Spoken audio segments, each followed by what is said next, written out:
like a chill week this week, so I'm looking forward to getting my head in the whiskey game. Oh, nice. That sounds lovely. Yeah, it's very good. How are you? Obviously, it's a big day for people joining from the UK right now. I've just seen a comment from Graham Lloyd-Jones, already tanked on cheap bubbly, celebrating the demise of Bojo. Should be a good tasting. Yeah. Lots of comments coming in already. This is Joe Trigg's first one. He's saying, evening, everyone. Welcome, Joe. Please get stuck in. Let us know your tasting notes. Let us know all your thoughts. Our community are very welcoming. Malcolm Tuck asking, I'm thinking we are tasting 3 of the whiskies in depth, and then the other 2 they'll comment on and we taste at our leisure. Kind of spot on, really. Or that is exactly it, yes. So as you say, you should probably do a little order of business. So first of all, if you're new here, welcome. As Andy said, please come and join in with us. This is very friendly. There's no need to worry. There's no such thing as a silly question. We're all pals here. If your box looks like this, you've been with us before. If you've got the big chunky box with the glasses, then yeah, welcome along. It's your first time here. It's great to have you. So what we do this evening, we have 3 guests, which I can't wait for. Really? So 3, yes. We've got a fantastic trio of whiskey geeks to put through their paces, which is wonderful. So we're going to kick off with Few Spirits, which is brilliant. We've got Paul, who we really like. He's been on with us before, a great guest. So I'm going to have a wonderful chat with him. So get ready for that. Then we're going to go over to you, Andy, and you've got Westland and Matt. Yes. Really and excited. Then we're back to you, Christy, and with Balvenie and Allwyn.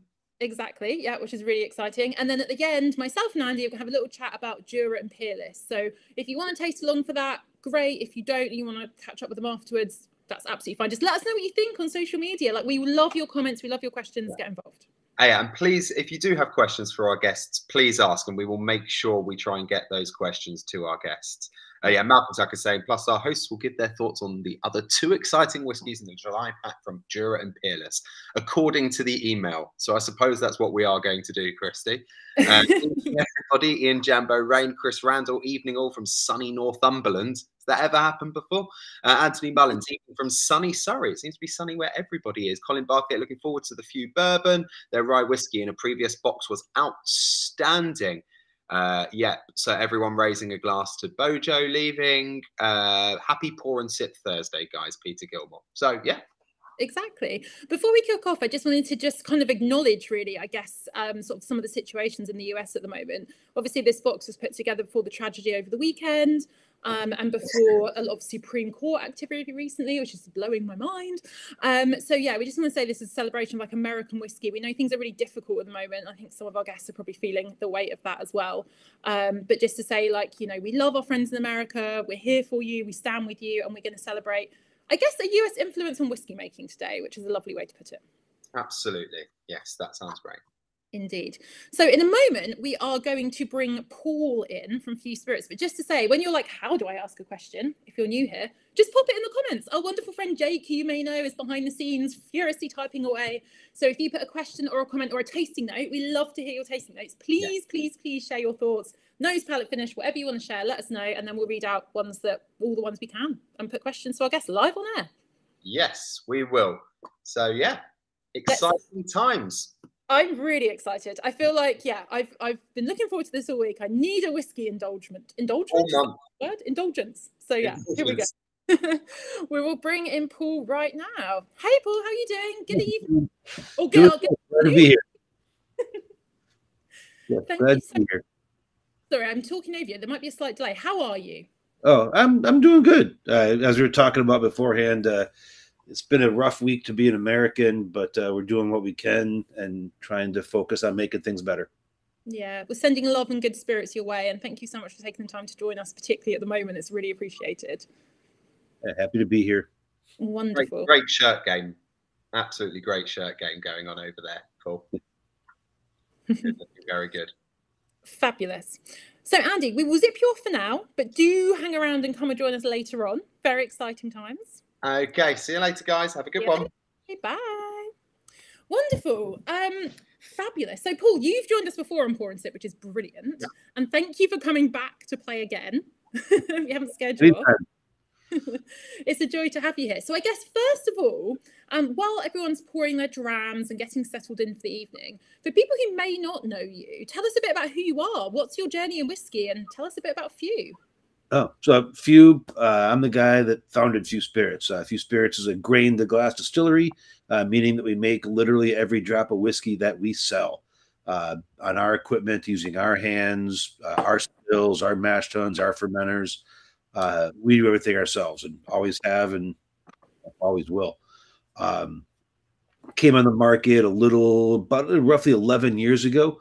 Launched in the UK probably 7 or 8 years ago now, maybe 9. I forget exactly when. And over the last 10 years, we've been lucky enough to be able to grow and scale a decent amount. We're now sold in 50 states. I think we're at 38 countries now. Wow. All over the world. Certainly, obviously, heavily represented over in Europe. But like, we're launching Australia right now. We just shipped to South Korea. Just shipped to South Africa for our first African folks. So we're we've been pretty lucky and able to start really spreading the word about who and what we are. As far as who I am, I'm a dorky suburban dad with 3 kids and 2 dogs. And I have a personal obsession with making whiskey. And it's this weird little thing I do, and I somehow got lucky enough to figure out that I'm good at it. And here I sit in this life of whiskey. So yay, Few Spirits. Amazing. First of all, congratulations on the global expansion, because that's 39 countries is a lot. I imagine you are quite a busy fellow. Yeah, we've gotten pretty lucky, and the harder I work, the luckier I get.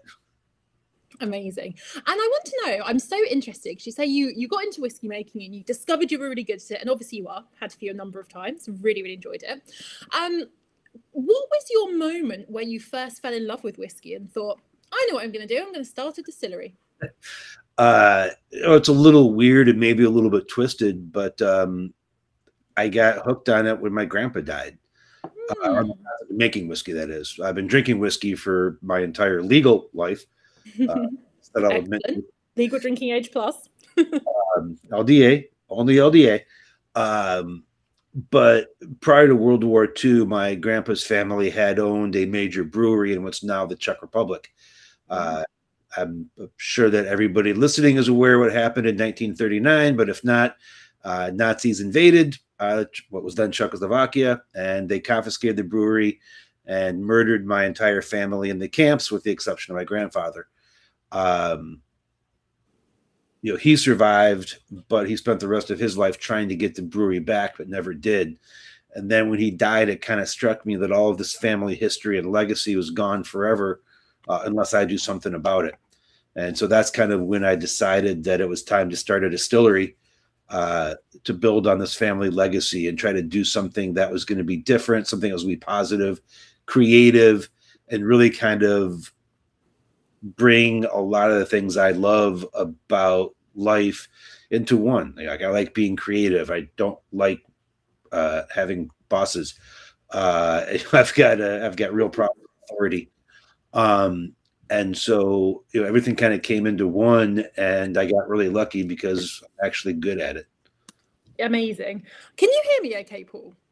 I can hear you okay. There's a weird little bit of lag, but it's not bad. I can certainly hear you. Okay, I feel like on my screen anyway, I've frozen, but I can hear you, so we can chat. So this is good. I just can't see myself, but that's fine. We'll play on. That's such a fascinating history. And when I think about Few, that personal story is incredible. It makes me want to write like a screenplay, because I feel like there's such like emotion there, like family, like tragedy, everything. It's like a beautiful story. And when I think of Few, I think it's such a historical brand as well. You really hark back to like Prohibition times.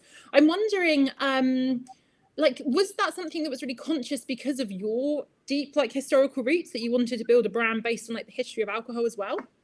Well, I think a little bit of both. I mean, it started off with, I'm going to start a distillery. And then from there, it just kind of built into this, again, continued, I don't want to say obsession, because it's not obsession, but fascination is probably a better word, or interest with history. Where I live right here is in Evanston, Illinois, which is the birthplace of the United States Prohibition movement. Certainly something that continues to have effects on the worldwide alcohol business. but something I think that the English in particular, they may not understand prohibition, but for you guys, it was called the gin craze. So it's all the people everywhere are the same. But for here, and with the history where I happen to live, it was a really interesting way to go back and try to reconnect. Post-prohibition in the U.S., distillation became controlled by a very, very, very small number of distilleries, especially for bourbon whiskey, where, when we started up, there's kind of like this, 7 legacy distillers down in Kentucky, but there's really nobody else making whiskey from scratch across the country.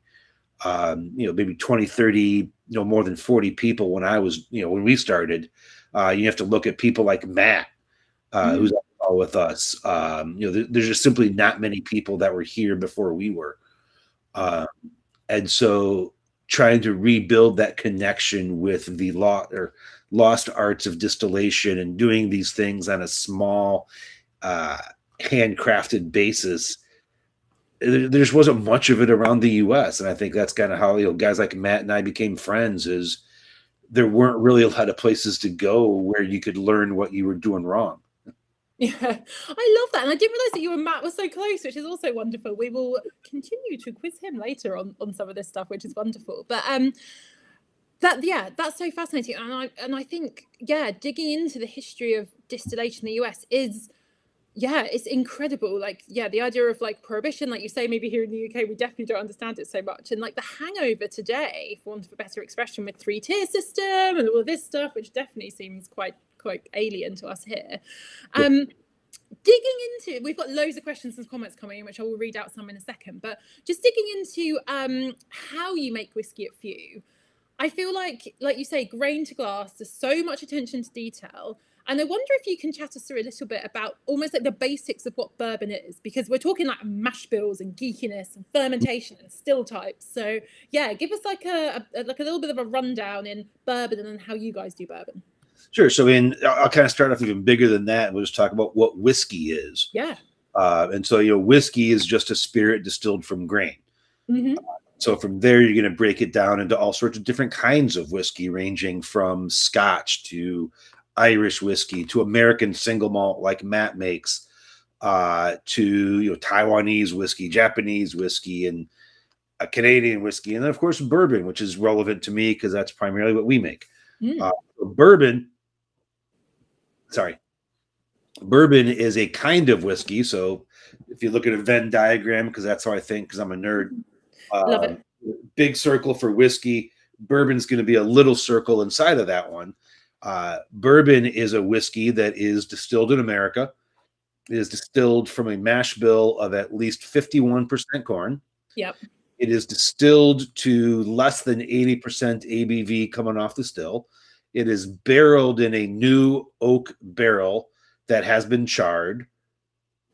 Oh, shoot, I'm missing one. 120 enters into the barrel at less than 62.5. It goes into a bottle at more than 40%. And it made in America. So I think I got them all. Yeah, a natural color, I think, right, for bourbon? No natural color. Oh, sorry. Yeah, sorry. Yeah, all natural color. Natural color, nothing added. So if the bottle says bourbon, the only things that are in this bottle are water and the ethanol from the distillation according to those rules. Yeah. All the color comes directly from wood. There's no caramel coloring added. There's no artificial flavors added. Bourbon is a relatively restrictive form of whiskey. And so you can't make bourbon in the United Kingdom. You can make grain whiskey there, of course, but you can't call it bourbon the exact same way that we cannot make Scotch whiskey here. And I think that's an awesome thing. I don't want to make Scotch. I want to make American whiskey. Yes. And I absolutely agree with you. And I think for me I sadly don't know how to make whiskey, but I'm such a geek about it. I think when we understand these categories and the rules around them, it's then you start to really get into why the flavors are there and why they taste like they are and the philosophy behind them. And I just love it. So thank you so much for giving us the rundown. So specifically for a few, I kind of gave you the rules for bourbon. few, we're going to make our bourbon a little bit differently than everybody else because, quite frankly, we're competing with Kentucky bourbon in the marketplace, and the boys and girls down in Kentucky make really freaking good bourbon. So there's no reason for me to make a bourbon that tastes like theirs because they already make it. Why would I make something that tastes like theirs? That's not fun. That's not creative. That to me, that's just silly. So we use a relatively traditional mash bill of 70% corn, 20% rye, 10% malt. Yep. We use a different fermentation technique than everybody. We use custom yeast. We don't use distiller's yeast, which is different. We use a Belgian beer yeast to really help focus our flavors and really bring out some of the flavors that we're looking to bring into bourbon. To me, the house style of few tends to focus around cinnamon as well as tart cherry flavors. And so when you're drinking few bourbon primarily focuses in a little bit on that cinnamon. So when you're drinking few bourbon, look for those cinnamon flavors. There's tart cherry, but to me, the tart cherry is a little bit hidden. It's going to come out much more in the few rye. And I think somebody was talking about few rye earlier. Yes. Much more tart cherry on few rye. We temperature control our fermentation. We take an approach of trying to make our whiskey in the fermenter more so than in the barrel. Yeah. That is utterly fascinating. And I have so many questions for you about yeast now. I'm going to refrain and I'm going to read out some of the questions that have come in and then we'll get on to the tasting themselves. And I love it. There are so many comments, so many questions. It's amazing. Bring on the questions, everybody. So we've got nose of toffee that you get with a little hammer. I think that's a reference to English sweet. That's from Anthony Mullins. Peter Gilmore, orange and mint chocolate. Pesho talking about the rye that they really enjoy. Ian Jambo Rain getting a buttery toffee nose, but also some mint. Also a bit of mustiness, which I really like. Graham Lloyd Jones would like more of few, which is very, very good. I like this. We've got some more comments for more few. We've got Joe F. Sorry for Joe F. saying it's at the tail end of COVID, so struggling a little bit. But Ian Jambo Rain, his nose is back, so that's excellent. Yeah, well, my friend. Doing well, yeah. Stay well, stay well. We've got orange, sawnwood, hot buttery picklet, or your bread product of choice from Malcolm Tucker. Citrus orange from Chris Randall. We've got marshmallow and apricot from Jeffster, which is great. I'm loving all these tasting notes. Jeffster's got a bit more detail here. It takes a few seconds to hit, then it's very peppery, sweet, and almost like the old fruit salad chews. Never been a fan of standard bourbon, but this is up there. So that's really brilliant. And now on to some of the questions. Oh, also some feedback from Clive, who says you're great, you're excellent, and you're explaining everything very well. So thank you. We're having like bourbon school, which I'm here for. Yeah, so a bunch of the comments on mint as well as that spice. That's going to be the high rye in the mash bill. So mint can often be a tasting character of rye. So if you're out there and you're liking the mint, well, certainly keep on buying few spirits. But also look for other high rye mash bill bourbons, or even perhaps even a straight up rye whiskey. Yeah, definitely explore. So Chris Randall has asked, I think I've got 3 questions, but I'll keep coming in. Paul, what is your favorite few dram? You can only pick one, which might be like choosing between children, I imagine, because they're all your babies and your creation. Yeah, I mean, I think it really depends on my mood. I'm not trying to dodge the question, but it is very much like my kids. I've got 3 of them, and each of them is convinced that they are my favorite, and they don't appreciate when I tell my oldest that she's my favorite oldest daughter, and that my favorite son, and my youngest daughter is my favorite youngest daughter. They don't accept that as an answer. I can see that. And then I guess with the drams, you probably love them all. I imagine they will, depending on mood. I mean, if stuff I don't like, I don't make it. Yeah. Fundamentally, I don't have a lot of patience. And if I don't like something and really honestly and truly like it, I cannot do this, because if I don't really love something, I'm just not going to be able to handle talking about it, because I'll be bored immediately. So the fact that it's been 11 years and I'm still excited about talking about few bourbon, I've never had anything like that in my life. I can be excited and keep excited about something for this long. I love it. And it's so true. I mean, you know, us mere mortals who cannot make our own whiskey, we have to go searching for stuff we like. You can be like, I like that flavor, I like that flavor, I like this, and create it, which is amazing. I am in awe. Oh, wow. What a stash. Right, we're going to invite ourselves over. The next flight, we're incoming to taste them all. Very, very, like, yeah, incredible lineup. So we've got some geeky questions from Pesho, and then we will taste the whiskey, I promise. What temperature do you ferment at, first of all, and then how long is the fermentation? We ferment in 3 days because we massively overpitch, and we shoot for a temperature, for a fermentation temperature at 72 F, which I apologize, I don't quite know what that is. It'd be a very pleasant spring day outside, whatever that means. So Matt's popping in on the private chat that it's 21C. Thanks, Matt. I really appreciate that, because I was like, I know 50 is 10, trying to do the maths, really can't, got stuck. So, but yeah, that's where we go. No, Matt saying thanks. Matt, you're a much smarter man than I am, as well as better looking, so I'm going to go with you.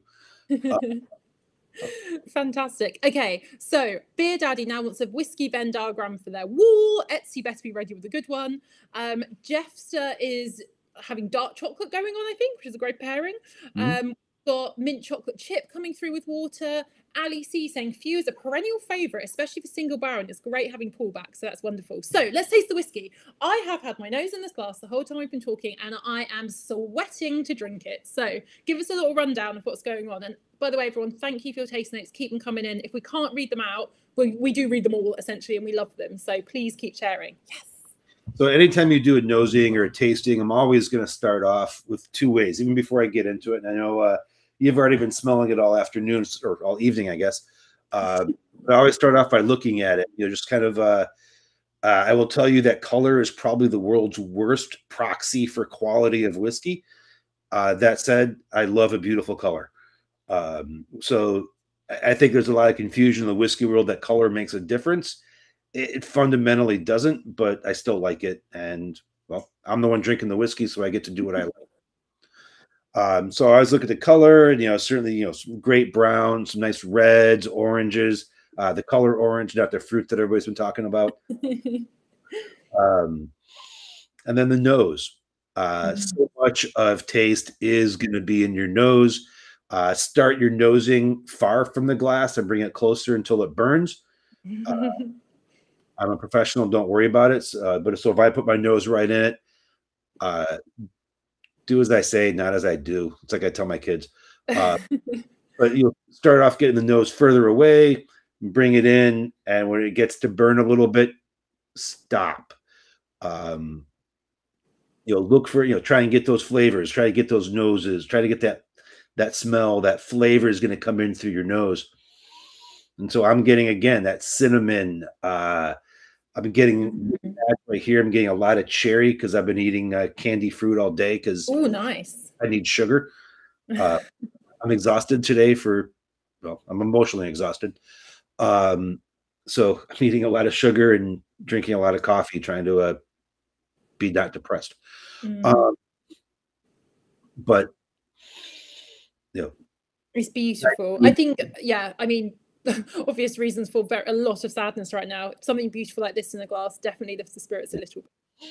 So just smell and enjoy. Don't burn your nose. Don't hurt yourself, but enjoy, and then sip. And when you sip, I always try and take the smallest amount into my mouth as I can.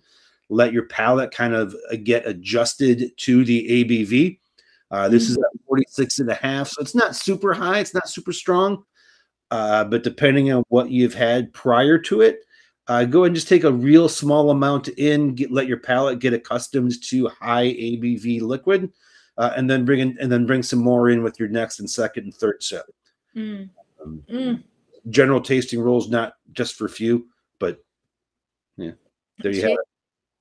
Cheers. Thank you so much. And also, I do think it's handy to have a little reminder about things like don't stick your nose in the glass straight away. Like, this isn't beer or wine. Like, we need to give our sensory systems the best chance. Again, you know your own body better than I do, but start from far away. Yeah. I always say, if I'm at a tasting, like, you know, you don't necessarily, so a stranger you don't know, go up and hug them straight away. You might shake their hand first and then go in for a hug. So yeah, get closer over time. But this is beautiful. One of the things that really jumping out for me is like, obviously, like cinnamon, the sweet spices, like you said, and a real like buttery vanilla, like sweetness as well. But it's not cloying. It's like really like, it's just unctuous, mouth-filling. Love it. Perfect. Yeah. On the scale of bourbons, like, you know, if you're going to talk about stereotypes, and we can go ahead and talk about stereotypes because, well, they're frequently true. A bourbon's going to be a sweeter whiskey than a lot of other kinds. It's going to be sweeter than most single malts. It's going to be sweeter than most blended malts. It's going to be sweeter than rye. As a category, bourbon is going to tend towards the sweeter side. That said, Fute, at least to me, is going to be very much on the spicier side of bourbon. So there's definite sweetness there, but exactly like you're saying, it's not cloying. There is sweetness there. Yeah, people are talking about chocolate, and I totally agree with all of it, and vanilla and caramel, which are just the standard common tasting notes for bourbon because it's a new barrel. Yeah, it's amazing. You know, if you're primarily a Scotch drinker, that's primarily going to be in used barrels, so there's less wood influence. Bourbon is all new barrels, and so you're going to have a lot more wood influence. It's not to say that one's better or worse, but that new barrel is going to give a lot more of that caramel and vanilla. Definitely. That's just reality. It's reality. And again, it comes back to how understanding those categories, even a little bit, give you such an insight into like the character and flavor of whiskey, which is amazing. Paul, this has been incredible. I'm very conscious of time. And this is what I said earlier. I was like 20 minutes with a guest. That sounds like loads. And we've got here and I'm like, my gosh, we could carry on chatting all evening about this. Thank you so much. We've got more comments coming through. We've got a couple of questions as well. So if you can hang around to the end, please do. But if not, we can send you questions in the chat. We've got people agreeing on the dark chocolate. David's grabbed some 85% chocolate from the cupboard and having a lovely time. And Beer Daddy, lovely warming finish on the few, lasts a good while after the sip. So yes, going down very well, I think. And thank you so much for chatting through with us. Cheers, everybody. Talk to you in a sec. See you later. I'm going to bring Andy back as well and say bye to Paul. How are we doing, Andy? All good? All good. All better for drinking that. So yes, lovely stuff. Paul had a great healthy dram as well. A great healthy pour in his glass, which I liked very much. Yeah. So again, please let us know if you're having any issues like seeing things stick or jump around. I'm going blind right now because I don't know what's up with my computer, but Andy's frozen and I've frozen. So as long as you can see and hear us, it's fine. If there are any problems, yeah, don't worry. I think it's fine. I think everyone else can see it. I think it's just me, so that's good. But I really enjoyed that dram, Andy. I don't know about you. I just absolutely love like an interesting bourbon. I love the impact of new oak. I don't know if it's because we are, you know, maybe we don't see it quite so much here in the UK, but I'm enjoying it a lot. Absolutely. I think people could be a bit like single malt fans can be a bit snobby about bourbon as well. And it's just a ridiculous construct that they've constructed in their head. Exactly. Malcolm Tucker enjoying the chat. I've finished the few, was very easy drinking. By the way, 72 Fahrenheit is 22.2 degrees. 72 minus 32 times 5 ninths. 5 divided. I don't know. I'm gonna leave a bet. I don't really do maths. I do words and tasting notes, not maths. That's a formula. I mean, Google's fine. You know, can you just Google Fahrenheit to degrees? And probably much easier. That's how I work. Wonderful. Right, on to our next guest, who is apparently great at like conversion Fahrenheit things. I don't know, Celsius, Fahrenheit conversions, whatever. I can't do it. Let's bring him in and let's talk about some whiskey. He's all the way from Westland and another guest in the US. It's Matt. Hi, Matt. How are you doing? Hello. I'm doing okay. Yeah, given the circumstances. Happy to be talking about whiskey. So that's definitely the happy place. But again, thanks very much for having me on. Yeah, thank you so much for joining us. And yeah, it's a crazy time at the moment. And yeah, thinking of you guys all over there. Yeah. Horrible, but we have wonderful whiskies to taste together. That we do. Indeed. It's a great distraction. Right. Bye, Christy. I'm back. Sorry, that was me. You never do that. You cut yourself off. I never do it. Now you're cutting yourself off. Cutting myself off. I'm normally so good at the controls. Apologies, folks. I am, however, going to leave you in Andy's very capable hands, and I will dram along from afar. So yeah, thank you so much, and I'll chat to you all in a bit. Bye, Christy. Bye. Okay. How's it going, Matt? Yeah, it's going all right. Finally found summer here. in the Pacific Northwest. I think the good people of the UK can appreciate the fact that Seattle is famous for being a very wet, drizzly, rainy climate. This spring has been the coldest, wettest, rainiest, drizzliest climate ever, actually. So we're finally breaking into summer today. I think we've got some sun. So, okay. And I think it's the same for us. We're about to hit a nice hot period of time. Yeah, congratulations. And it's very rare for us. It's usually wet, drizzly, rainy. Not kind of good rain, the kind that really pours out, the kind of stuff that's there all day long. It's the same as saying or just kind of drizzling down all day. It's just really annoying. So apparently we are still broadcasting okay. Apparently Matt is frozen. I'm blank, but I can see you cool. So we'll just carry on talking. You can see me. Okay, I can see and hear you great. Yeah. Perfect. Okay. So talk to us a little bit about yourself first and tell everyone about kind of what led you into your career in whiskey and starting up Westland. Sure. Well, I mean, for me, I came into the world of whiskey not through an understanding of whiskey or whiskey history and traditions here on the West Coast. So I'm from Seattle, or the greater Seattle area, region that is known as the Pacific Northwest on the West Coast of North America. And I didn't come in through whiskey through any like traditional whiskey angle at all. I came in through flavor, and I was really obsessed with flavor growing up. And you read about whiskey and that it only has 4 ingredients, single malt whiskey, which is what we make. It's malted barley, yeast, water, casks, and yet it's one of the most complex beverages in the world. And I was blown away by that. If you're a chef, you have an infinite number of ingredients to make something that tastes beautiful.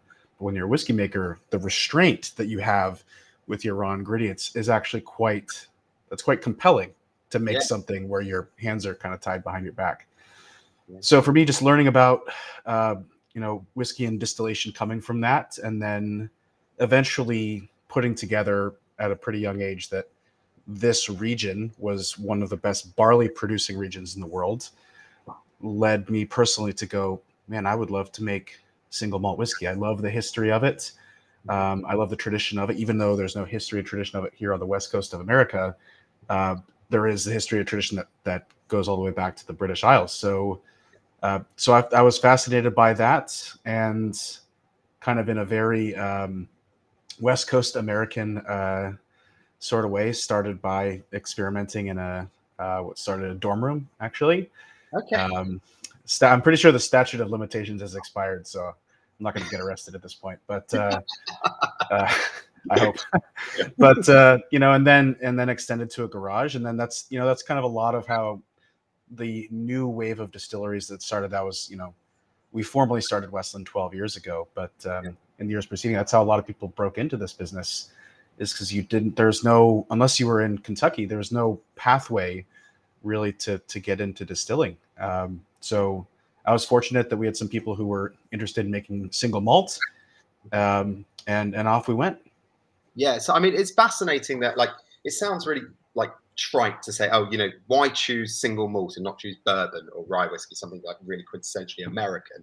But that is the big point of difference for you. And it's really fascinating that you have chosen, because it's not like as common as it probably will be in the future in America. And kind of, what is the big point of difference there for Westland as an American single malt whiskey?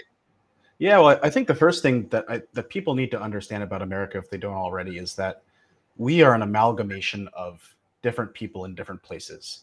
It's a huge continent, right? I mean, the distance from Seattle to Kentucky is equivalent to the distance from Scotland to Istanbul. It's a big place. And when we say what is authentic, right? People think, okay, what is authentic for America is bourbon. And it depends on what you mean by authentic. That could be linked to history or tradition. It could be linked to agriculture. In the middle of the country, where Paul is big corn country out there, where Kentucky is. But way out here in the Northwest, this is one of the few places that doesn't grow corn very well, and is one of the best places in the world to grow barley. So we said, actually, the most authentic thing to make for us as an American spirits producer, but in Seattle, in the Pacific Northwest, is single malt. If you believe, like we do, that whiskey should be reflective of agriculture. Now, you don't have to believe that whiskey should be made that way, but we do. So, that's where 90% of our barley to date comes from our home state of Washington State. And that number continues to increase every year. So the core things to understand about Westland, because there's now, I don't know, 200 distilleries making single malt. I mean, Jack Daniel's is making single malt, for Christ's sake, in this country now, which is great, actually. I mean, the more the merrier, as far as I'm concerned. But the big thing to understand about Westland is we're just trying to make something that is evocative of place. We're trying to make something that is reflective of our region here in the Pacific Northwest. So that's really two things. The first is the agriculture and the, let's call them the natural ingredients. So it starts with the barley, two primary barley growing regions that we have here within Washington State. One that is a little bit more like continental Europe, one that's a little bit more like the UK in terms of barley growing climate. We've got a local oak species that only grows in this region. We have peat bogs that grow here. We're using that to make peat. That whiskey is going to be released in January. We also have the natural climate. We don't do any artificial maturation conditions. We want our climate to impact our whiskey. But on top of that is our culture. The west coast of the US is not only very different from Europe, but it's also very different from the rest of the US as well. I mean, that's, people moved out here because they were trying to, get away and try to do something new. And there's I would call it a restlessness that exists here. I think that that's true of American culture broadly, but I think it's most concentrated here. And you look at how a lot of, there's a lot of entrepreneurship, a lot of innovation, a lot of kind of innovative progressive thinking that happens out here. And we're a byproduct of that. And it was not intentional when we started Westland to say, oh, we are this, so let's do this. It was just, we started asking a lot of questions about, this thing that is single malt that's so beautiful, but how could we push it further forward? And for us, that started from literally cask number one, and the recipe that is now in the whiskey that people are about to taste. But it was really about exploring the flavor of raw ingredients. So we looked at these people around us and we said, hang on a second, why is it that breweries, there are two breweries, I mean, this is a huge part of this, is where the craft brewing revolution took off in the US, this region we call the Pacific Northwest. There's two breweries within a literal stone's throw of our distillery in Seattle. We said, hang on a second, why is it that those breweries are using malted barley in a way that is bringing about flavor into their beers, dark roasted malted barley? And yet in single malt Scotch whiskey, that's not done at all, with two notable exceptions that I could think of, which would be the I didn't know this at the time, but the Glenmorangie Signet. And actually there's one from Balvenie, I think, given I think we're talking about Balvenie later today. But other than that, it's just not, sorry? The Signet is a beautiful, beautiful. Oh, drink. It is lovely. Absolutely. Dark roasted malt gives that lovely tiramisu kind of cappuccino kind of note. It's absolutely incredible. Often for sure. And that was the thing we were looking at. It's like, okay, there's all these different beers, and this is standard operating procedure in the brewing industry, and not even the craft brewing industry. I mean, people who drink, dark ales in the UK have done so for centuries. This idea just never jumped to the mainstream of whiskey like it did to beer. We said, okay, we're making single malt. You only have one grain in its malted barley. Like, why are we not exploring the flavor? And I couldn't wrap my head. I could not get a good answer. Could not wrap my head around it. So that's where we started by, is like, okay, the breweries are doing it, so we'll take that same influence. Same thing with the yeast and fermentation. Actually, where I met Paul, who was just speaking last, was at a yeast conference, brewers yeast conference. And like Paul, we also use a Belgian yeast. We use a Saison style ale yeast for fermentation. And it just, worlds of flavor are available there. So a lot of influence from the brewing industry. And then in the type of casks we use really high quality casks that are typically reserved for wineries. And that came from examining the wine industry that's local here. So there's a lot of cultural influences, a lot of agricultural influences that make Westland and the whiskey that everybody's going to be drinking here taste very different from the archetypical Scottish whiskey. And that's the whole point. There's nothing about bad or good. It's just, we're just trying to do our own thing. I love that, because I mean, I love the idea of whiskey having a time and place. We spoke about this, and I mean, there are some Scottish distilleries that are kind of trying to encourage that more. Someone like Bruichladdich are a lot more. Irish distilleries like Waterford are very much in trying to the agriculture of the local region and making 100% Islay, for example, in Bruichladdich, which hasn't done before. And then even going down to Australia, somewhere like Starward is like the idea of like the culture of the region itself in Australia and the food culture and how whiskey can be appropriate in that. I think that's awesome. So but when we talk about the barley in particular, in the DNA really of Westland, what barley are we talking about? We've been talking about the different roasted and the dark barley. What barleys are we talking about, and what do they add to those particular barleys in terms of flavor? Yeah, so when it comes to Westland, we have two main, let's call them, categories of barley flavor that we can derive stuff from. One of which actually we developed as a program later on, is barley varieties, right? So that's the difference. People who know wine, the difference between a Cabernet Sauvignon, Merlot, and Pinot Noir. Those are varieties. This is also not a concept that is explored in whiskey. So to date, we've used 22 different varieties of barley at Westland, which I think is more than the whole Scotch whiskey industry put together. So that's an avenue of exploration, and we're doing that. But for the whiskey that we're tasting today, really where we started was exploring those roasts. So when you make malted barley, what you're doing is you're taking raw barley, you soak it in water for a few days, and it tricks it out of dormancy, sprouts, develops the enzymes in the grain, and then you dry it. Now you can dry it with peat to get the peat smoke flavor, or you can dry it with basically warm, dry air. But if you increase those temperatures at the end of the drying process, or increase the duration, or increase humidity, then you have something called the Maillard reaction going. So this is the combination of amino acids and sugars coming together under heat. This is why toast doesn't taste like hot bread, if that makes sense. Like if you think about it, like toast has its own. I never thought of it like that before, but right, but it's true, right? So yeah, toast has its own flavor, and bread doesn't taste like hot dough. It's got its own flavor too. And what's happening there is these flavors are coming together, and it's the same thing when you cook a steak. It's called Maillard browning, and this is where a lot of flavors are created in cooking. So the same thing is happening in the malted barley. So when you taste these flavors, and you mentioned the tiramisu flavor that you get, with Signet, and you'll taste similar flavors here in the American oak. These are all coming naturally from the grain, and that's the beauty of utilizing these dark roasted malts. So in this recipe, we have 5 different types of malted barley. They're basically the same variety, but roasted different ways. So 70% of the recipe, what we call the base of the recipe, is a pale malt. So that's grown and malted here in Washington State. That gives us kind of light biscuity and almond notes. To that, we add a Munich malt, which is also made here, but it refers to a style of malting that comes from Germany. It's kind of like a pale malt, but a little bit darker, a little bit sweeter. Just kind of turns the contrast up, if that makes sense on that. So a little bit more like candied nuts and things like that. But then we've got 3 specialty malts, dark roasted malts. We have something called extra special malt, which comes from a malting company called Breese out of Wisconsin. I love this malt. It's like the keystone malt of this whole recipe. They call it extra special malt. This is like no malting company in the world makes anything like this. It's very cutting edge for malt, and they could have come up with anything, any name, and they just called it it's extra special malt. And the reason it's extra special, and the only reason they called it extra special is because they already had a special. They had a special malt. So what's this one then? Well, it's extra special, I guess. What's the next one when it's more special? Will it be the extra special?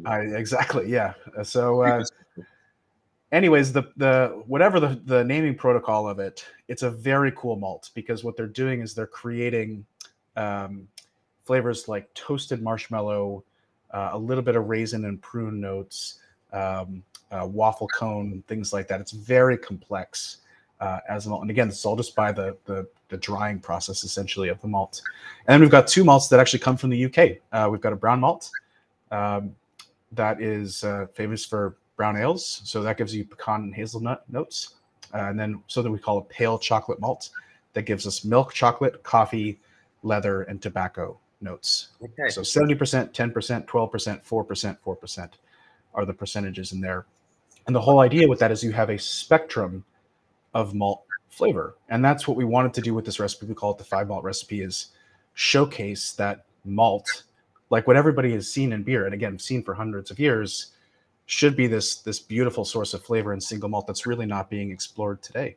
Yeah, I mean, it's fascinating that with so few ingredients that we were saying that makes whiskey, that one of the ingredients isn't explored that much. Right, absolutely. And it's so good. And the thing is, I think it's really important to stress this, like, whiskey is so good right now. Like, there's never been a better time to be a whiskey drinker and a whiskey enthusiast. And just imagine where we can go if we start tapping into this sort of stuff. Yeah, well, to be honest with you, I think you're ahead of the curve, and there are a couple of other distilleries as well. But I think it will, because eventually You have to essentially to, yeah. continue innovating. Like there really is no other way. There's not, like you said, that many ingredients. There's not an infinite amount of things you can do with these ingredients. So it will do. There are loads and loads of tasting notes coming in. So let's just talk about this dram in particular. So this is the American oak expression. And we've spoken about the barley varietals in this. And then we talk about cask types. This is new American oak. Sorry, old American oak. What are the rules on that? American. Yeah, so this is new American. We'll get into the rules in a second because that's actually quite important. And we're actually at a very interesting stage right now. But this is new American oak. So new American oak, as Paul said, is required for bourbon, but is not required for single malt whiskey. In fact, I believe it was illegal to use in single malt whiskey in Scotch whiskey until 10 years or so ago. And the reason for that was new casks were being used in Kentucky. They were being shipped over to Scotland and Ireland and everywhere else. But when we were looking at American single malt, we wanted to do two things. One, it's an American whiskey. American oak is part of the American whiskey flavor profile. But two, we were deriving more flavor from our raw ingredients. So I always kind of think of like flavor as this like triangle, fundamentally. Like each dimension of this triangle was getting bigger. So by using those dark roasted malts, the malty dimension of the whiskey was getting bigger. You had more nutty notes, Nutellas, chocolates, pastries, pie crusts. With our Saison yeast and fermentation, we were getting more, tropical fruits, citrus fruits, spices. So that dimension of the whiskey was getting bigger. So our perspective was we could add American oak flavor profile with new American oak casks, and which traditionally overpowers single malt, in my opinion. Traditionally, there are some that don't, but that actually would keep everything in balance. So it's like every dimension of the whiskey would get a little bit bigger, more complex, but ideally everything remained in balance. Undoubtedly, people who were here today would have heard the phrase that 80% of the flavor in whiskey comes from the cask, and that can be true. That's a choice, but it doesn't have to. And our perspective is let's get more of that malt flavor, more of the fermentation flavor, and let's let the American oak flavor notes combine and integrate with those other raw ingredient notes. So, for example, in the nose of this whiskey, I get like an orange marmalade. Now that orange note, you get orange peel from the fermentation, and there's the sugared part of it, where it becomes orange marmalade. That's the combination of the fermentation, the yeast, and the new oak. On the palate, you've got Nutella, but that's a combination of hazelnut from the malt and the caramel from the cask. So that's the idea, is to really have this come together like a confectionery or like a dessert that way. And so new American oak is used in this context. We use a really high grade of oak, as I mentioned before. It's all slow-grown oak with air-dried staves. So slow-grown oak has very tight ring spacing, but what may be counterintuitive for most people is that that's actually more porous. Most people would think tight ring spacing more dense, but it's the opposite actually. And you want more oxygen exchange with the atmosphere. And then air drying the wood breaks down the tannins in the wood. So we're all non-chill filtered and no caramel coloring added.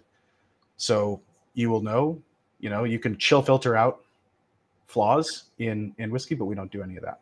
And you can taste it as well. Green tea is green. I hope that answers your question, because that was a question that came. There are like lots and lots of comments. I will read them. Matt, you're absolutely fascinating. Everybody's fascinated in what you're talking about. Is the color natural here? So absolutely. Totally. Pesha's asked, is it the Breeze dehusked malt, the extra special? No. And so is this like a stout recipe? Yeah, it is more like a porter, I would say, but yeah, some in that neighborhood. I just, basically gave everybody the recipe there. It's all public. So, if there's anybody out there who's making beer, go and make it. We've had breweries do that here locally. So, yeah. So, just going to read out a few tasting notes. So, Pesha, wow, there's a big hit of dark chocolate in this dram. Absolutely there. Green tea is green. Jeff's the aniseed on the palate with this one for me. Peter Gilmore, I get milky coffee and oat. I've never had, Joe Trigg, I've never had strawberry milkshake in a whiskey before. Lol, this one is so different. Green tea is green. Lovely nose, getting hints of chocolate as well. Anthony Mullins, I'm so getting love hearts on the nose. Do you have love hearts in America? It's a type of sweet.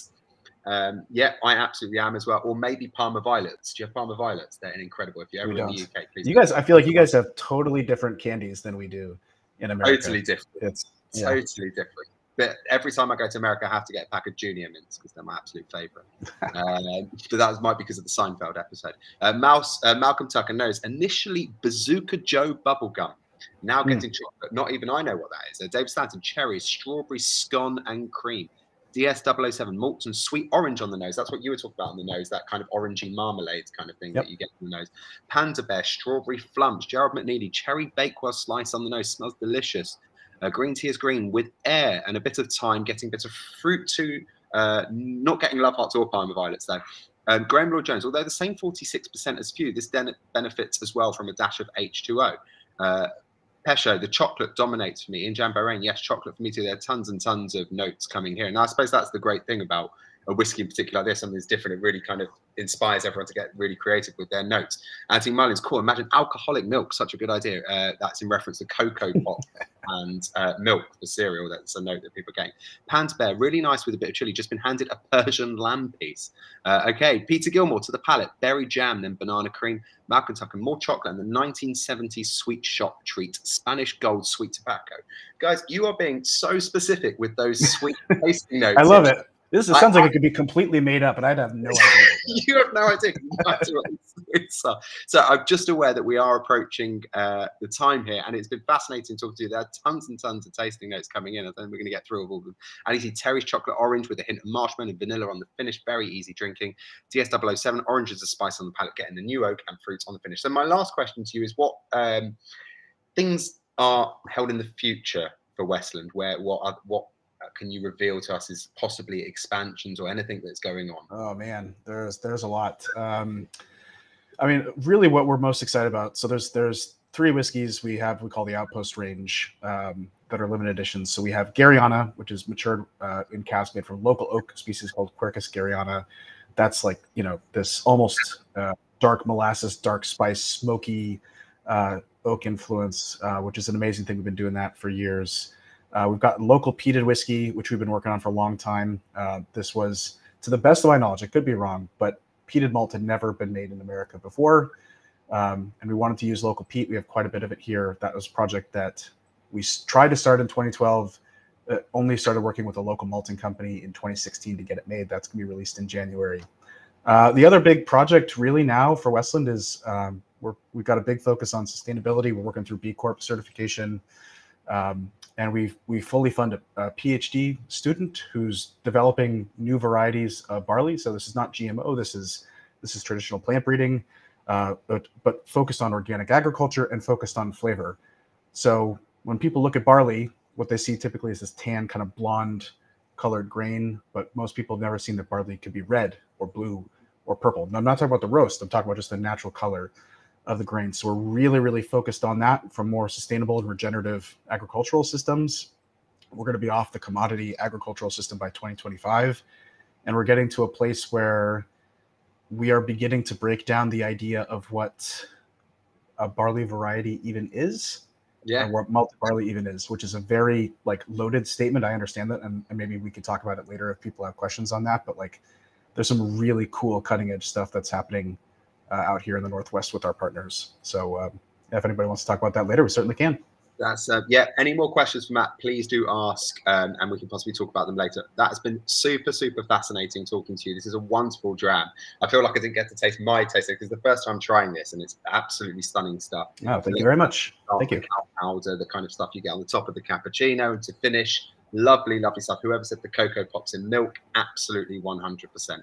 Lovely stuff. And Graham Lord Jones says, please invite this guy for a pint if he's ever in the area. Very interesting, and the beard of a giant. Okay. I'm always down for a pint. Yeah, that's probably 2 down for a pint, if I'm honest. So, so we'll please welcome back Christy, who will be here in a second. Hello, Christy. Have you been dramming along?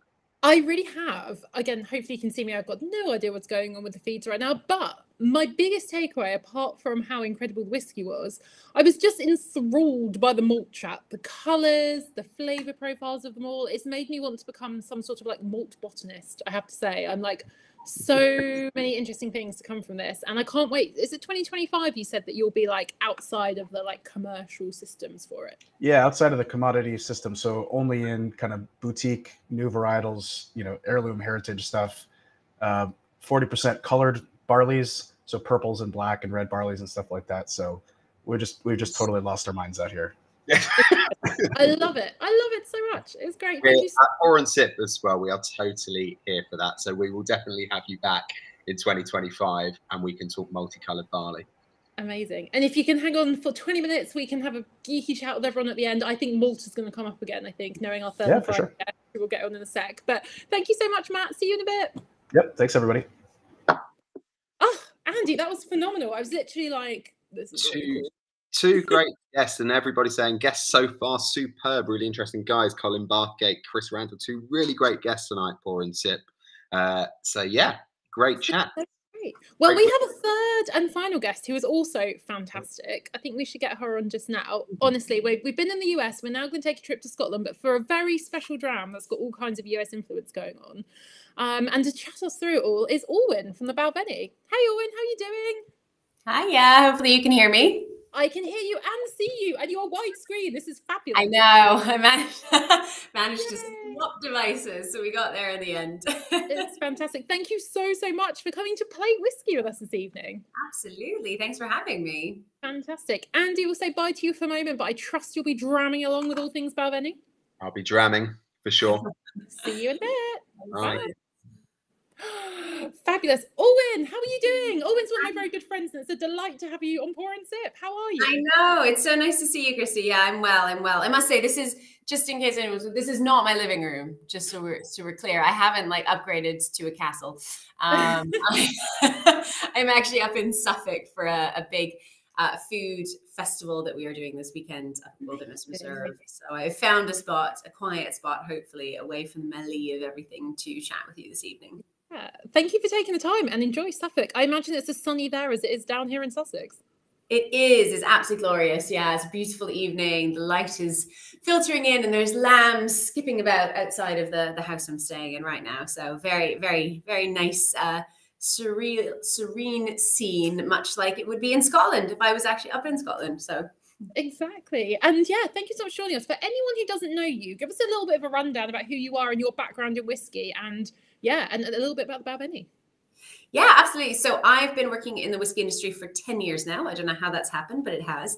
And I am the UK brand ambassador on the Balvenie, and have been since 2017. But I worked with the brand actually probably quite a lot over that 10-year period.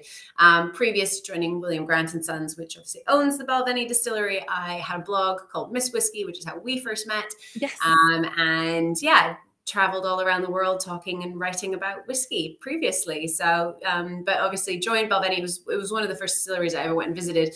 And it was one of those places that kind of, I guess, changed the trajectory of everything for me, because while I was writing about whiskey at that point in time, and I was really passionate about it, actually going to the distillery and seeing everything done on site, and really getting to understand the process and stuff just took everything to the next level for me. So it's always been an extremely special whiskey for me.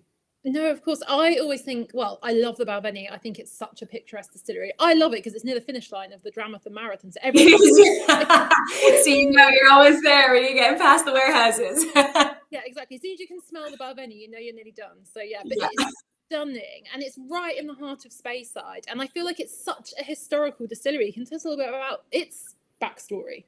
Yeah, absolutely. So the distillery was set up by William Grant and his family in 1892.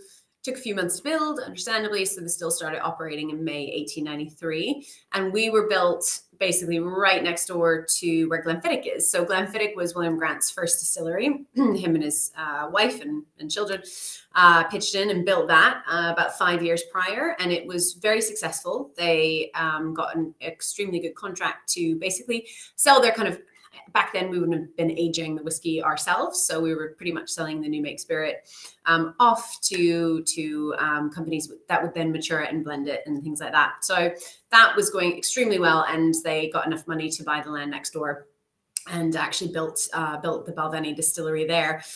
There was a beautiful old, like 5-story mansion house that had kind of become derelict and been abandoned by the former Earl. So they reconstituted that into the distillery, and actually still today, you've been up there, you've seen Warehouse 24 is where we store our oldest casks, and that's actually the bottom 2 floors of that house, which dates back to the 1700s. So a huge amount of history on site.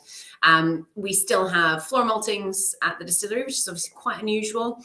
We've got huge fields, which is all part of the family's land, where we do grow a portion of our own barley, and we do a distillation of what we call home every year. So homegrown, home malted barley. If anyone out there got a chance to try the Edgeburn Head Wood, that was our first commercial release with that, which is a 19-year-old whiskey we launched a couple of years ago. And so every year we do a distillation of that. But every batch of the Balvenie includes a proportion of home malted barley. So we have a fully operational floor maltings on site, and we do a huge amount by hand. So that's a really, really big part of what we do at the Balvenie, is that craft side, is making sure that there's a touch point pretty much like at every stage of the whiskey making process. It's not kind of computer generated. There isn't a button that kind of gets pressed. We've still got hand operated stills. We've got a cooperage on site. So all of our casks are looked after, maintained, rebuilt, refired, all that kind of thing by our full team of coopers, huge operation, and everything is stored on site as well at the distillery. So quite a few things are becoming more and more unusual, I think, in the world of Scotch today. And yeah. For sure. Now, I'm going to come back to the cooperage in a minute for potentially obvious reasons. Yeah. But for anyone who's not sure, what is, like, tell us about floor maltings. Like, what is it? Why is it special? Because someone, people might not have come across that before, and it is really exciting. Yeah, absolutely. So floor maltings are a traditional way of malting the barley. So when we get that barley in, it has to go through a process called malting, which is why it's called a single malt whiskey. Now, we get a proportion of that done commercially because we couldn't do it enough on our. It takes a lot of space. It takes a lot of space and a lot of time. So it usually takes between 5 to 8 days, depending on the time of year, because nothing is temperature controlled on the floor malting. So it literally depends on the weather. But what we do is we take the barley grains when they come in, we soak them in spring water. That starts to waken the barley grains up, making them think it's springtime. We spread those damp barley grains onto these big, huge cement floors called the malting floor, and they begin to germinate. And over those few days, every 8 hours, the barley is getting hand-turned with a shovel. It's very physically laborious. It's a shield. It's a big wooden kind of instrument that they use, and they hand-turn the barley. And the reason they do that is because if you just leave it, as it starts to heat up, it starts to generate its own heat. It will start to become all matted as the little roots start to grow out of it.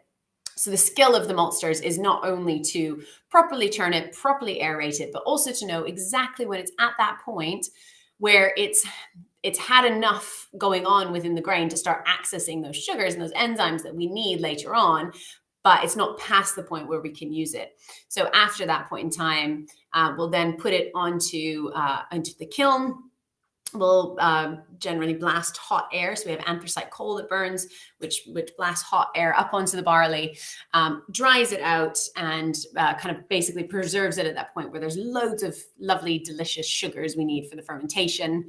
And if you do that in a commercial space, everything's usually done in a big drum, so it's much more controlled. It's temperature controlled, which is why it doesn't take as long. And most people don't do it anymore because it's a huge expense. So being able to keep that craft on site, that skill on site, is, I mean, it's a money process. It's very expensive to do it, but it's something that the Balvenie and the family, because obviously the distillery is still family owned, was very passionate about keeping in place. I think it's so important as well because, like you say, it's like the kind of like the story of Scotch. It's like how it was made back in the day. Like talking about the sort of the roots of the barley kernels. It is the roots of what we drink in our glass. Is floor malting, and it's really fascinating. So absolutely. Yes. Also, just to say, I can see some comments come about freezing, unfreezing. Sorry about that. No idea what's going on, but hopefully you can see and hear us and we're all good. Shout if you can't, and we'll do our best. But yeah, so this is obviously, I think this evening has been the theme of malt, but it's also the theme of like all things US. And I think this is an absolutely fascinating dram because of what you finished it in. Like, tell us a little bit about this. And this comes back to your on-site cooperage, I guess. Yeah, absolutely. It has a lot of inspiration there. So this is part of our Stories range of whiskeys. We have the core range on the Balvenie, which are things like Doublewood 12 that people will be familiar with, Caribbean Cask 14. And then we have our Stories range. And the Stories range was brought about to showcase interesting projects going on behind the scenes and the people that make them. And because Balvenie is so people driven and we have so many that work with us for decades, we wanted to capture those stories basically. So this is the story of Kelsey McKechnie, who's our apprentice malt master. Now, we're lucky enough on the Balvenie to have a malt master who is an absolute legend in the industry, David C. Stewart, MBE, who celebrates 60 years with us this year, which is unbelievable. It's his 60th anniversary in September. So very big year for the Balvenie. Yeah, that is, I mean, imagine 60 years, not just 60 years of a career, but 60 years of a career in one place. Yeah, in one place. It's absolutely incredible. And, you know, obviously at some point he will fully retire. So it's long been in the planning to have an apprentice. So Kelsey is doing a 10-year apprenticeship with him. I think she's about 5-6 years into. I start to lose track after COVID of what year we're in or how long. But I think she's about 6 years into the apprenticeship, 5 years. And as part of that, she created this whiskey. So it's the very first whiskey we've ever created with someone else's name on it other than David's, which was quite a big deal. Yeah. And she wanted to experiment and play around. Balvenie is naturally very sweet. So even when it comes off of the still, it has this beautiful malty sweetness to it right from the new make stage. So when you put it in American oak casks for 12 years, as this is in traditional American oak, ex-bourbon, refill, hogsheads, kind of a combination of those for the first 12 years of its life. When you do that, it brings out so much vanilla and honey and just beautiful rounded sweetness. And so she wanted to see, can I take this almost to the next level? Can I make this even sweeter? And she really wanted to play around with the flavors you would find in a bourbon, just to see what would happen. So she worked with the guys at the Kelvin Cooperage out in Kentucky, who are another family-owned business, and they created these barrels specially for us initially. Ooh. So she worked with them, and basically it's virgin oak casks, which aren't used in the Scotch whiskey industry very much. So it's brand new casks, which have been very heavily toasted. So they have a gentle char layer in them just to open up the wood pores and help with that filtration, which any cask will have. But these casks have basically been toasted as far as they possibly can be. So toasting just allows, is done with a lower temperature flame for a longer period of time. It goes deeper and deeper into the wood pores to open them more up. Now, generally speaking, toasting is not done for a huge length of time because the more you toast it, the shorter the lifespan of that cask is going to be. So it wears out the wood earlier, but we were doing it for a purpose. So she got them done there. She then shipped them to Dufftown, where our distillery is. And our head cooper at the time, Ian McDonald, then toasted them again, basically. Oh, wow. Double toasting. Yeah. So once they got to the distillery, basically just like freshen them up, make sure they were as vibrant as possible. So then she took whiskey, which was matured for 12 years in American oak casks. And then she put it into these heavily toasted virgin oak casks for around, it's only about 6 weeks. So most of our cask finishing on Balvenie is anywhere from, 4 months to 12 months. So this was very short. And she said she found the interplay on this was really interesting. Initially at 4 weeks, it was not good. She was like, I don't know what's happened. And it had gone quite astringent and quite weird. So she was like, I think she decided, and all of the stuff we do naturally is lots of trial and error. She left it in for a little bit longer. Yeah. And actually that helped. It actually brought a balance out. It actually softened it. Like it was almost like the cask and the spirit kind of got to know each other better. Yeah. And they found the balance. Yeah, exactly. So she ended up leaving it for about 6 weeks, and it just had this beautiful butterscotch sweetness that started coming through.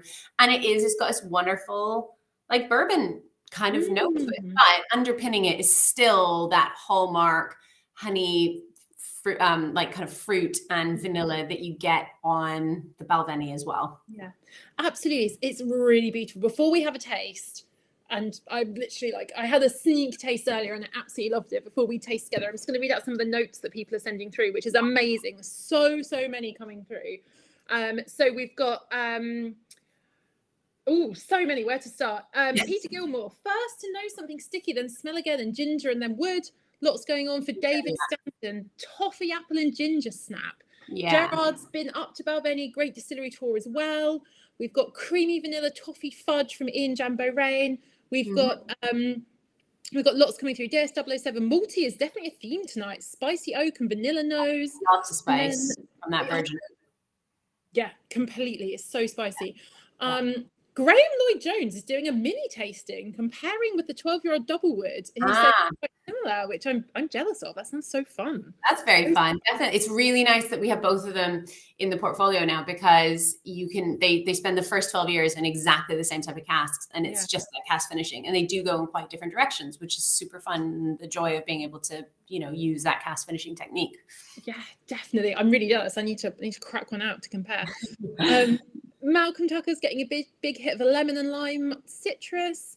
We've got brown sugar and caramel. Graham Lloyd-Jones, afternoon tea. And then my grandma, she always made a lot of cake. I love that this is how like the nose and the aromas and palate can really like evoke memories, which is amazing. Absolutely. Yeah. Kelsey always says she gets some like tiger loaf, like Scottish tiger loaf. That's what so in like fresh baking. So there's a lot of baking on this as well. Yeah. A lot of baking. I'm just going to skip through some. Peter says a nice twist to a malt whiskey. This one very lovely with heart eyes emoji. We've got palette from Malcolm Tucker, coffee, walnut cake, then spicy ginger heat. Colin says very pleasant, easy to drink, vanilla and honey with a subtle spice. Yum, which is delightful.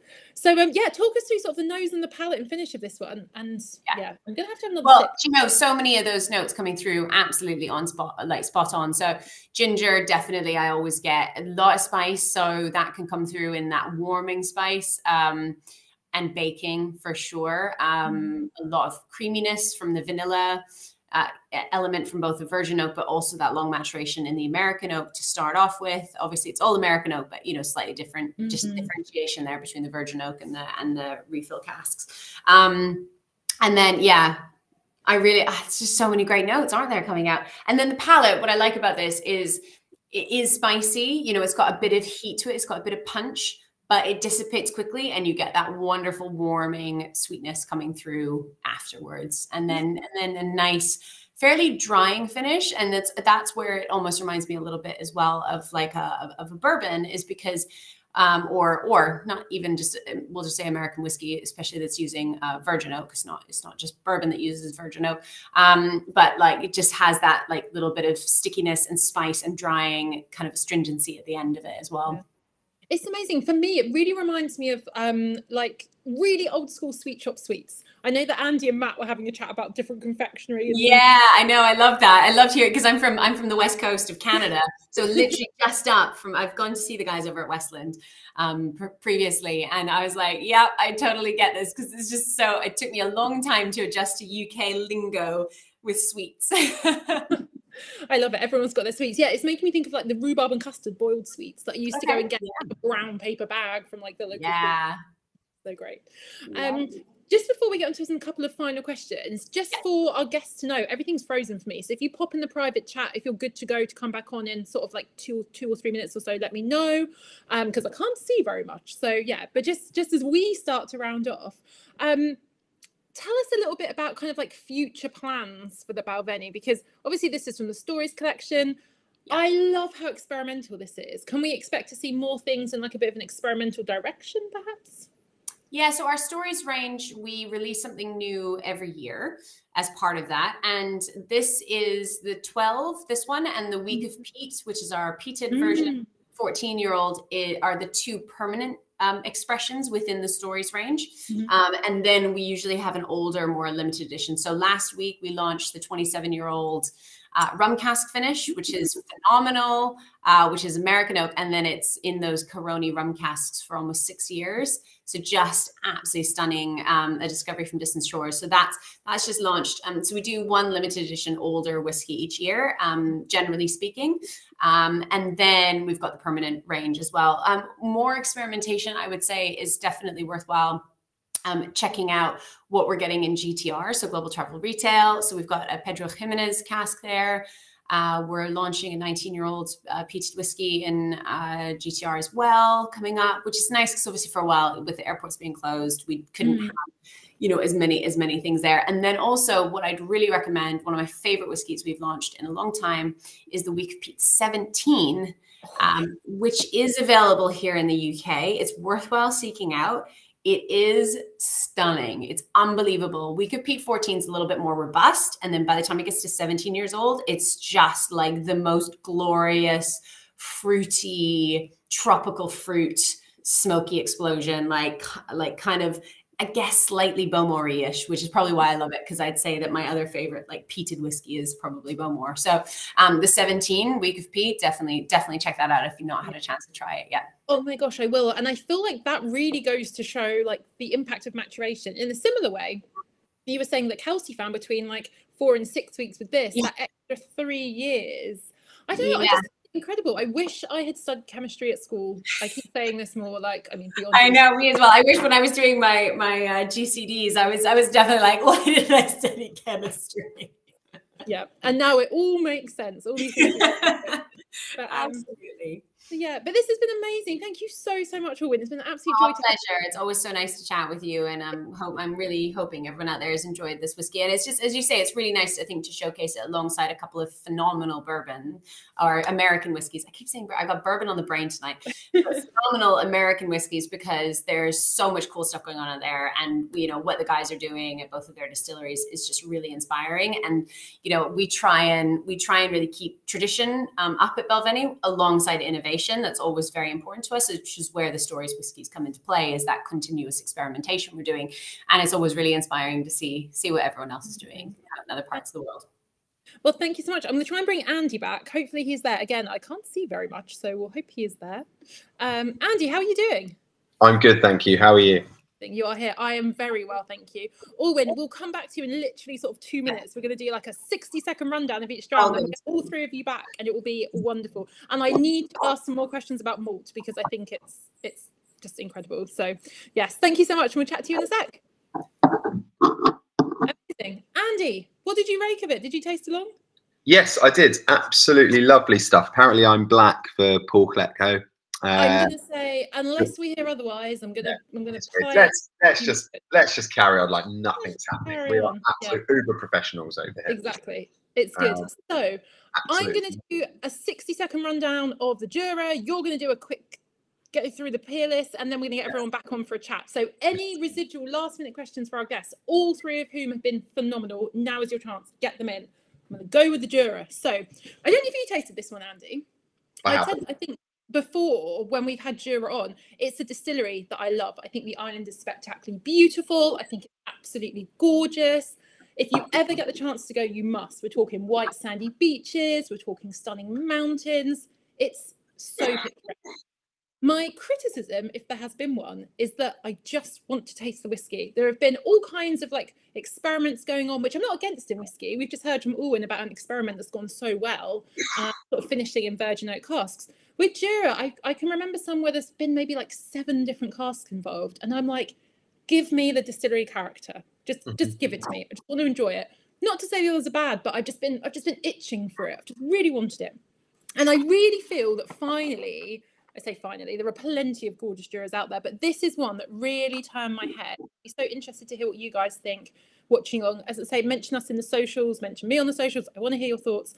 I just think this is beautiful. I think it's really warming. There's some rye in there. Obviously, so this is a bit of a rye cask. So for me, the rye doesn't really mask anything. I think sometimes things like wine casks can be a bit of a, not with Jura, just generally, a bit of you know, we can disguise things, we can patch them up. You're just going to taste wine, you're just going to taste maybe sherry or port.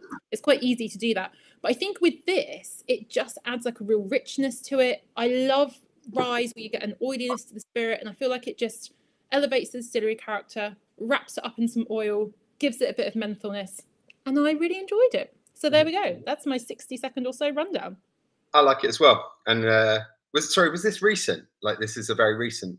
As far as I know, yes. I haven't tracked when it was launched, but it's the first time I'd come across it like in real life, so to speak. Yeah, so, because like obviously with White and Mackay, and then Vettercairn had the rye cask for the warehouse batch. So I wonder if there was something used again there. But anyway, it's very nice, I have to say. And moving on for a very swift talk about the Peerless, because we are aware of time.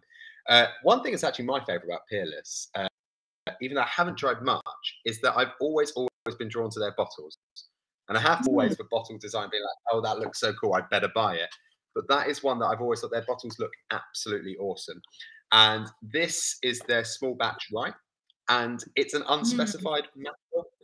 We will know it's 51% rye at least, because them's the rules, and we don't know. Not a straight rye, so we don't really know the rest. But from tasting it, I'm assuming there's quite a high corn content in this, because the sweetness is balanced out quite nicely. It's not like a super, super spicy, herbaceous rye. Not that that's necessarily a bad thing. There is some balance to this with kind of that sweetness. And this has been the first rye whiskey that was released and distilled by Peerless and their label since the Prohibition era, which was many, many years ago. So for me, there's kind of like notes of rye bread in particular, nutmeg, buttery vanilla, toffee popcorn that I got as well, maple syrup and brown sugar. So all the kind of wonderful things you expect from a rye, some herbaceousness to it as well, but also mixed in and balanced with that beautiful corn note as well. So I love it. Thank you so much, Andy. I love it. I like this. I like the challenge to get a whole dram little segment. 50-second dram. 50-second dram. 50-second dram. I like it. We should turn into a podcast. Just a quick shout out to your Uncle Vanya, who I completely agree with the Jura. Love how the Jura peat cuddles with the rye. That's exactly it. I feel like the oiliness really gives it like just that integration that I just think is great. So that's a lovely way to put it, and such a sweet way to put it. I can actually imagine that peat cuddling the rye. Definitely. I feel like, yeah, it's an articulation that I wish I had made myself. So thank you there. Yeah, Anthony Mullins hasn't had a bad one from Jura. Yeah.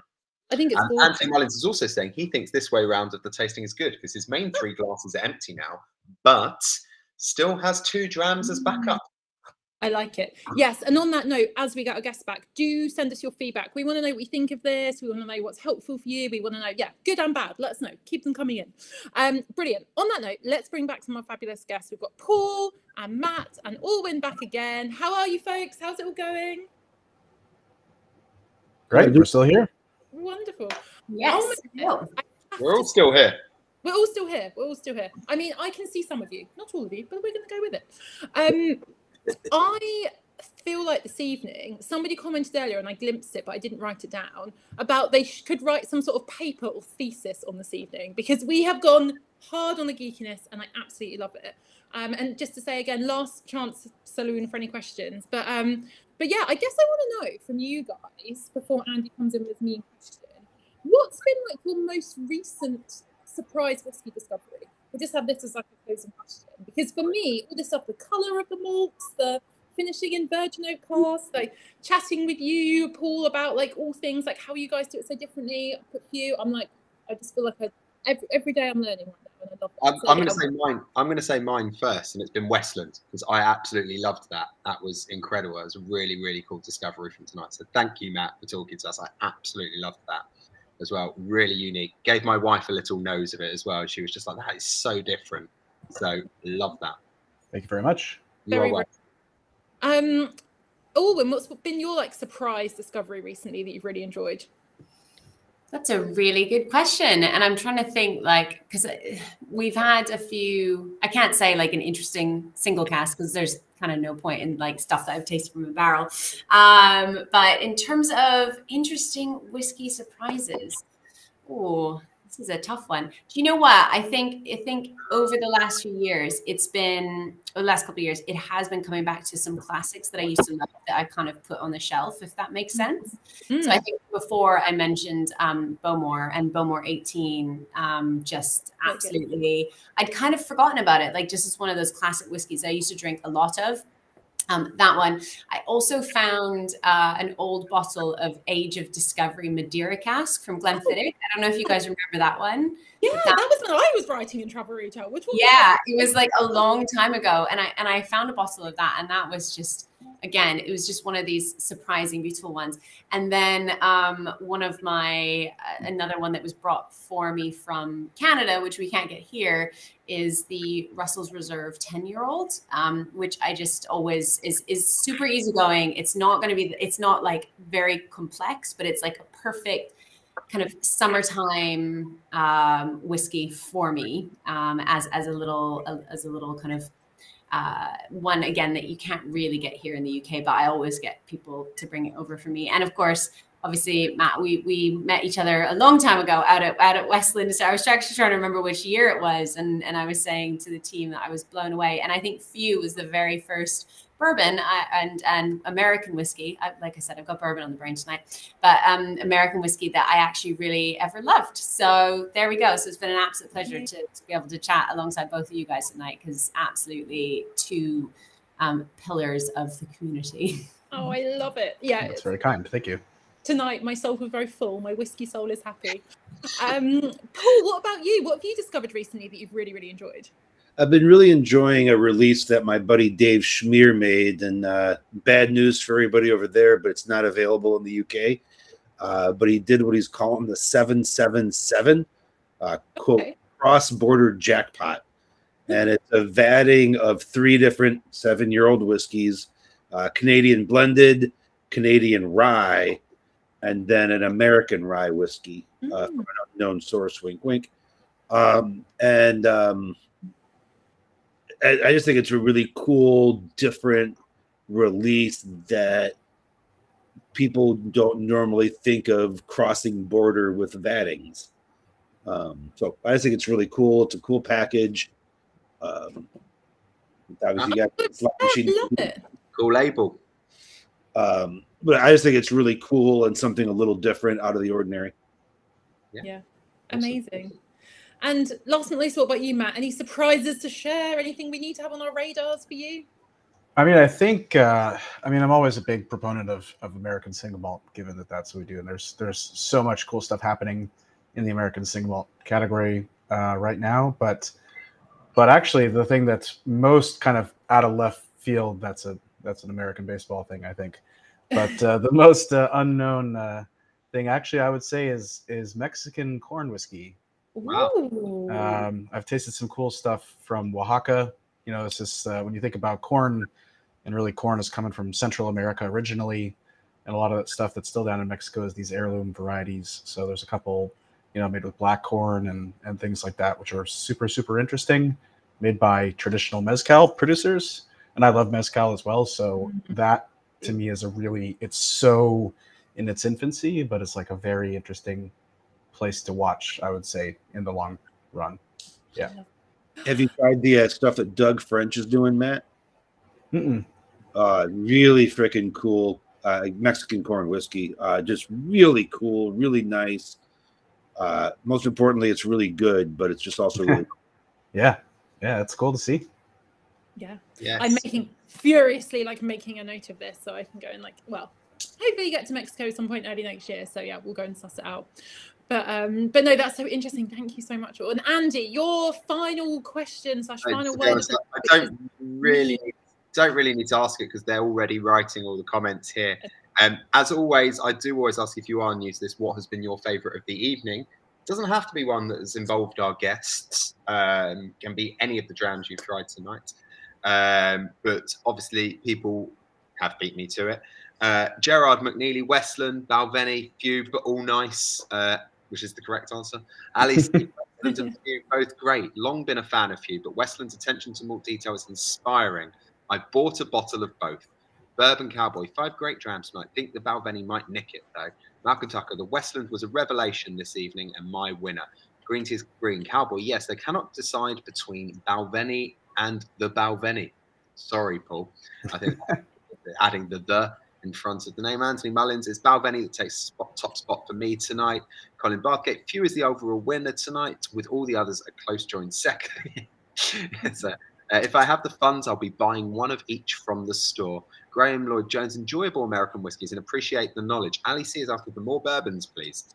Have we have done an all American box, haven't we? Maybe I think we have, yeah. And we try and get bourbons in, the whole thing with Pour and Sip is the whiskies that we've loved from the past and our favourites that we want to share and new ones. So we'll definitely keep an eye out and bring in some more bourbons. For sure. Yeah, absolutely. Colin Barker, I enjoyed the bourbons. Great taste to whiskies I wouldn't usually encounter, and Few is a real discovery for me.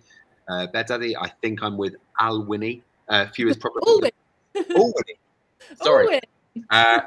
Oh, is that? Oh, yeah, okay. It's the name, the spelling. Few is probably the first bourbon I have enjoyed neat. Bottle is on order. Joe Trigg, I think Few is my favourite. Westlands was really interesting, so enjoyable. Balvenie was lovely. Jura is okay. It was nice to get that hint of smoke back being a fan, though we did try an amazing single malt from Westland. Chris Randall, all whiskies are good, but the guests take the gold medals. Barry Cullen,